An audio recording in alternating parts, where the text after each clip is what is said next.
High, আজকে আমি না রুই মাছের মাথা দিয়ে আমি লাউয়ের তরকারি তৈরি করছি।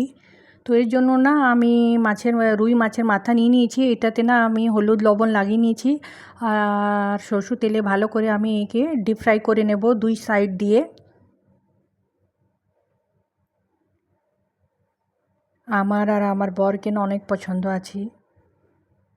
আমি না অত ভালো করে বাংলা বলতে পারি না, এই জন্য কিছু মিস্টেক হয়ে গেলে ক্ষমা করে দেবেন। তো এই যে ভালো করে আমি মাছের মাথাটা ভেজে নিচ্ছি। তারপরে না আমি না একটুখানি তেলটা কম করে নেব। আর এটাতে না আমি 5 ফোড়ন দিচ্ছি আর তেজপাতা দিচ্ছি আর কাঁচা লঙ্কা। এটা না আমি হালকা না ফ্রাই করে নেব।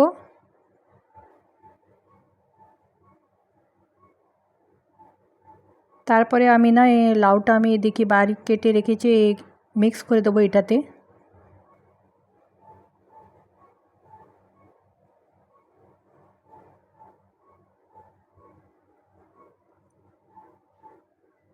আর আমি এটাতে লবণ দিয়ে দেব। এই যে হলুদ দিচ্ছি আমি। আর এটা ভালো করে মিক্স করে না আমি না সিম আঁচে ঢেকে আমি এই রান্নাটা করব। মাঝখানে মাঝখানে এরকমই আমি নাড়া দিতে থাকবো।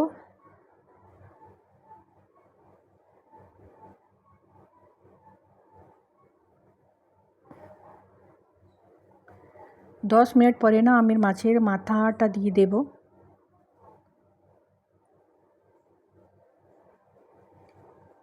চারোদিক থেকে আমি লাউটা এর উপরে এরকম ঢেকে দেব।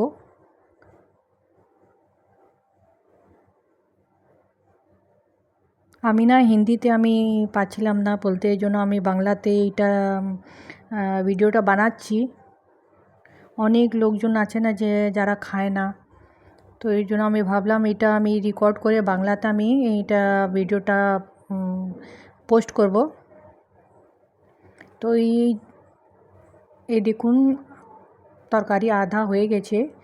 আর না ওটাতে মাছের মাথাটাও আমি না ভালো করে না খুন্তি দিয়ে ভেঙে দিয়েছিলাম। এরপরে না আমি না একটুখানি তেলে না 5 ফোড়ন আর শুকনো লঙ্কা দিয়েছি। তারপরে আমি এটাতেই এই যে লাউয়ের তরকারি দিয়ে দেবো না, তো লাউয়ের তরকারিতে আলাদাই একদম টেস্ট আসবে, অনেক টেস্টি লাগে। আর লাস্টে একটুখানি ঝোলটা কম করার জন্য না আমি এটাতে না আটা দিচ্ছি গেহুঁর। এটা ভালো করে মিক্স করে না 5 মিনিট আরও রান্না করে নেব।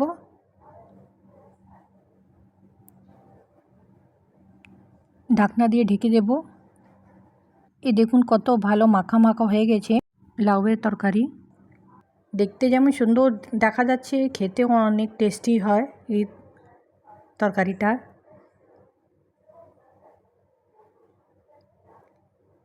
এখন আমি সার্ভ করছি রুই মাছের মাথা দিয়ে লাউয়ের তরকারি।